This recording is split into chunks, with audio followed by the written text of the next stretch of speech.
Some people are control freaks, but death cannot be controlled. In this video, I am going to describe what it's like for someone who may be very controlling in their life, but now they're getting to the end of life and how that affects them and everyone around them. Now, listen, I am not shaming anyone here because I'm speaking to myself. I love control. I love things being black and white, things being exactly how I want them to be, in place how I want them to be. I want to be in control of everything. So I am speaking to myself here in this video as well. So bear with me when I explain to you how that really can hurt you at the end of life and then ways to fix it. Here's an example about how I want to be in control of my life. I will drive everywhere I go. Even if my sister and I are going to the same exact place that's like 2 minutes away from our house and we know we're going right back to our apartment that we live together in, it doesn't matter. I'm going to drive myself. She can come with me if she wants, but she's also a control freak. So she drives herself. We drive separately to the place and leave separately, even though we are leaving from the same place, going back to the same place, and it's only a 2-minute drive. Because I want to be able to leave whenever I want, if I want, when I need to, period. Also, quick note, I'm in therapy every Tuesday. Don't think I'm not working on this, folks, okay? I want to be free of that feeling of control. Why do people want control? We want control because we want to have the feeling that we have choice. We have choice over something. And ironically enough, hospice, I believe, actually really gives people that. However, if we're not thinking about it the right way, it can feel like we are losing control. Let me tell you a story of a common thing that I see take place in hospice all the time. A certain family dynamic that usually relates to some kind of control issue and how it affects the person's end of life and the family's version of what they're seeing as end of life. And then ways we can help that. So just recently, I went to a patient's home. The husband was on hospice. The patient is being cared for now by his elderly wife. And his elderly wife is also elderly. And they are still in this big house that they had because they had children, but now their children are gone and they both have refused to leave the house, right? Which I do understand. You don't want to leave the place that you call home, right? But because of that, like when I walk in, I can tell immediately when there's some issues because the house is usually very cluttered. The house has rooms that are filled to the brim with things. And sometimes it's a hoarding issue, but sometimes it's just this lack of an ability to like let things go. And because they're elderly and because usually one of them is really controlling and, don't throw away that mail yet. I want to go through that mail and see what's there. And then eventually I'll throw it out, but they never do. So these piles set up all around the house. They start ordering things, but then they're going to get to it once springtime comes so they can put something out on their porch, but then springtime comes and they never do it, either because they're elderly and it's too hard, or they just have a difficult time making decisions. I have found that people that seem to be really controlling in their everyday life, the older they get, the more it seems difficult for them to make choices. They know they need to change. They know that they need to clear out the house, maybe even sell the house, but it's too hard for them to let go. It's too hard for them to have the conversation. It's too hard for them to make a choice. So they just don't. And they stay in this home, which then creates an unsafe environment. And it's difficult for them to just do basic living. Now, let me be clear. I see this type of existence all the time. All the time. And I don't know if it's hard for the children to come home to this existence, right? Where they see their mom and dad. The mom and dad are unwilling to make changes, unwilling to like clean out a room so they have a place to sleep. It makes them sad to see their parents living like this. Or if their children are just really busy and, living their life. Either way, I do usually see an absence of the children being around at least that much. So when I come into this home in particular, the patient, the husband, was upstairs, right? It's super difficult to get up the stairs, even for me, because they're narrow, they're steep, it's dark, there's stuff all over the stairs. Meanwhile, his elderly wife, who's caring for him, has to go up these stairs, up and down, to take care of him because he can't get out of bed now. Okay.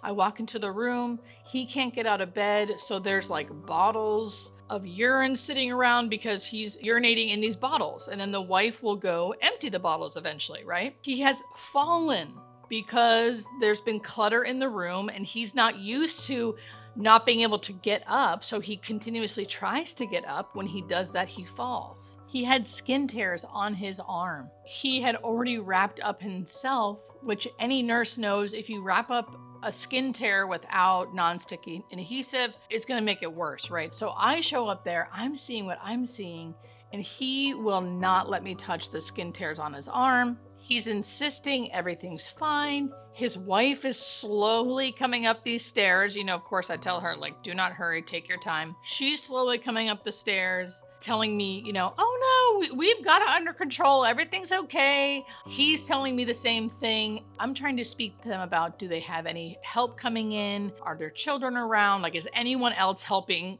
her, the wife, and him, the patient, to care for him? Because he's clearly declining, and she clearly needs help. Now, I could tell immediately that they did not want to talk about it. They thought they had everything under control, right?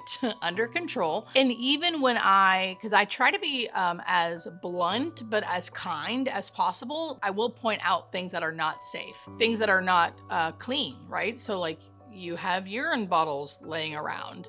You continue to fall because it's cluttered here and you can't get up. And then I say to the wife, like, you are doing the best you can, but you need help yourself. And it's hard going up and down these stairs. And it's always like, yes, we plan on doing this. You know, I'm going to clean out the one room downstairs. So then eventually we can get someone here to take him downstairs to be in that room. And I would say, the time is now. You know, that needs to happen now. But their inability to make these choices is putting them in this position. So as a nurse, I know that I'm not going to fix this problem in one visit, right? This has been a lifelong thing for sure. You can tell, lifelong thing. People just don't suddenly become this way, right? Like I said before, people die the way they lived.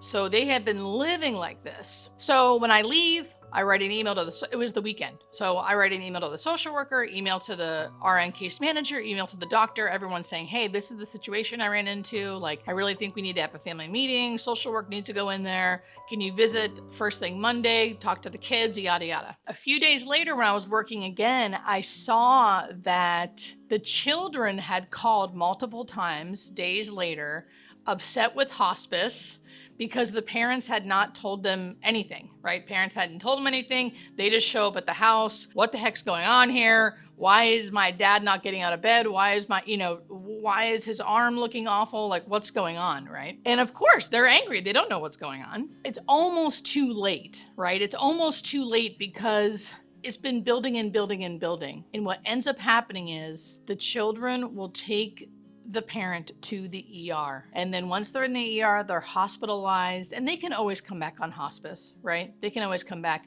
But a lot of times they're so towards the end of life that they end up dying in the hospital. And it was all because they had an inability to let go of control, to try to make decisions before they needed to, right? It was always like, I will later, I'll do it later. It's like they have so much anxiety around control that they are paralyzed to make choices. And if you don't make choices at the end of life, it will be much, much more difficult. So that's just one story of the many, many, many, many, many that I have on hospice. This is a very, very, very common thing, and there are things you can do about it. If you are relating to the person that I am describing, which I do to an extent, I feel like I'm a good decision maker, but eventually if you get too anxious, I think it is hard to make decisions. If you're listening to this and you're thinking, that sounds like me, I implore you today to start planning your future, planning what you're going to do if you can no longer take care of yourself.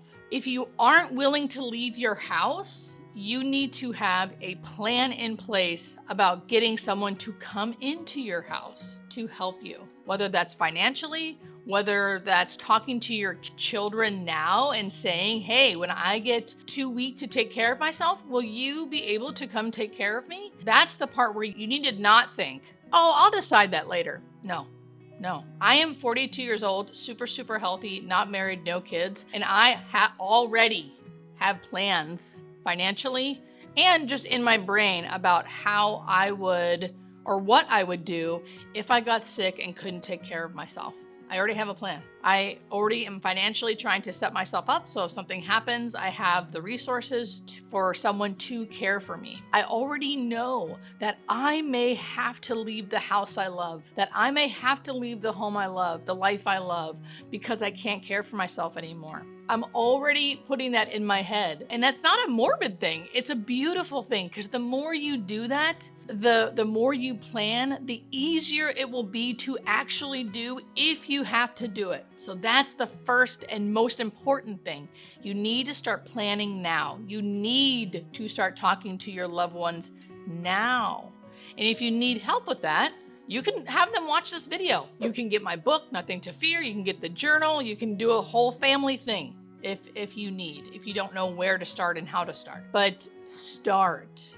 You're never too young to start. So that's my first thing. If you're listening to this and you think that you are the child of someone who is like this, or maybe you're already in this situation and you're like, oh my gosh, my mom and dad are just like that. Just like the kids in the story I told you, right? They come into town, they're angry at their parents. Then they get angry at hospice because like no one told them, and why didn't someone call me? Why didn't hospice call me? Why didn't hospice involve me? A lot of times hospice won't involve children if the parents are alert and oriented. Right? So I wasn't the case manager for the family, but when I went there, I didn't have to call the child to say, oh, I'm going to go see your parents and check in on them because they are alert and oriented. So they are allowed to make their own choices and I don't have to involve the children. But a lot of times that will make, obviously, the family upset because they want to know what's going on. And if their parents aren't telling them, no one's telling them. So if you are a child and you're like, this sounds like my parents, I would tell you to do your best to try to have like a family meeting where all the siblings come in, your parents are there, and we orchestrate a family meeting about this very topic. You can show them the video if you want. You can just talk about it if it's easy for you to talk about, hey, I want to know what you guys plan on doing if you start not being able to care for yourselves. And if they push it off, which most people with this issue will, you can word it in a way like this. I know you're okay right now, but if for any freak reason you become not okay, it will help me to know what I'm supposed to do. You will be helping me today if we plan this today, so I will know what to do. When you word it around helping you, a lot of people have an easier time doing it because they go, oh yeah, I love you. I want to help you. If it's going to help you, fine, I'll do it. Reframing it in that way a lot of times can get the conversation going. I will say, sometimes no matter what you do, no matter what you say, they're not going to talk about it.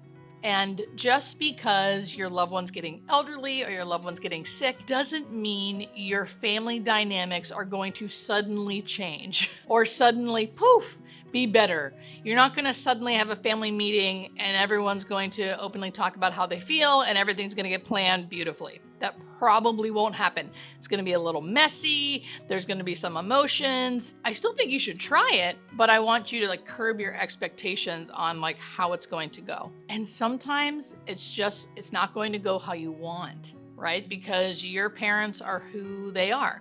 And maybe they're going to stay that way. And that is when you kind of can retreat, maybe not physically, but emotionally if you need to take care of yourself. Know that you've tried to do your part and they are who they are. There's nothing you can do about it. The only thing you can do is prepare yourself, right? So if they're unwilling, you can prepare yourself. You can check in on them if you choose, right? So the boundaries. If you choose to check in on them, hey, once a week I'm going to check in, see how they're doing. Again, if this ever becomes too hard for you or it's actually really affecting you negatively, then you can work with whoever you're working with for your mental health to figure out what you're willing to give and what you're willing not to give. But you can always prepare yourself for your parents' end of life, just so if you ever show up at their house and it's chaotic and you're like, what is going on here? You've almost prepared yourself. Like, hey, listen, I know this is who my parents are, and I don't want to live like this, so I'm not. But I also understand that this is how they live, and all I can do is my best in the moment, right? You are not in control of how they choose to live and how they choose to have their end of life.